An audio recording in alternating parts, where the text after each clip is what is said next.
You know that feeling when you realize nobody's waiting for you anymore? Not in a sad way, just the world quietly rearranged itself while you were busy showing up. Right now, in neighborhoods everywhere, the familiar is disappearing. Not with a bang, but with a software update. The people who held things together, replaced by systems that don't know your name. In 2061, a mailman named Jerry Osei walked his last route. Not because he was fired, there was nothing left to fire him from. The foundation had made mail obsolete years ago. But Jerry kept walking the route anyway. His route ended at the vertical farm on Euclid Avenue, a skyscraper they'd gutted and filled with green. 40 floors of food, free to anyone. Jerry had delivered seed catalogs to this address when it was still a parking garage. That morning, a maintenance crew found something strange. A handwritten note sealed inside a 3D printed wall panel, dated 11 years earlier.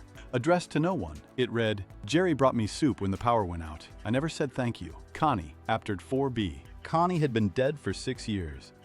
Jerry barely remembered the soup. It was just a Tuesday. Her heat was out, he had a thermos, so he knocked. That's what you did on a route. You noticed people. Next to the note, someone had placed Connie's spider plant, the one she'd kept on her windowsill for 30 years. It had outlived her. Someone had been watering it all this time, but nobody knew who. In 2061, that kind of anonymous care had a name. They called it a trust ledger, a public record of what you'd done for your community. Except this entry had no name attached, just a living plant and a dead woman's gratitude. Here's the thing about a trust ledger. It fades. Your contributions decay over time. You can't coast on what you did 10 years ago. You have to keep showing up. And Jerry realized, sitting there with Connie's note, that he'd been showing up for 40 years to a neighborhood that had stopped needing him to. He pulled up the building's trust ledger on the Commons display. His name appeared dozens of times.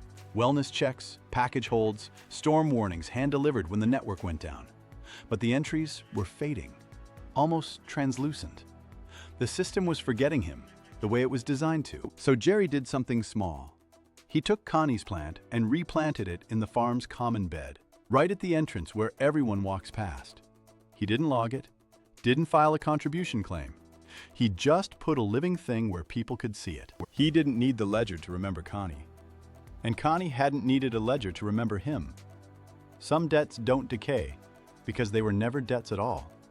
They were just what you do for a place you didn't choose but decided to love anyway. What do you owe a community you didn't choose? Maybe nothing. Maybe that's the wrong question. Maybe the right one is, what did the community become because you kept walking through it? That's a world worth showing up for.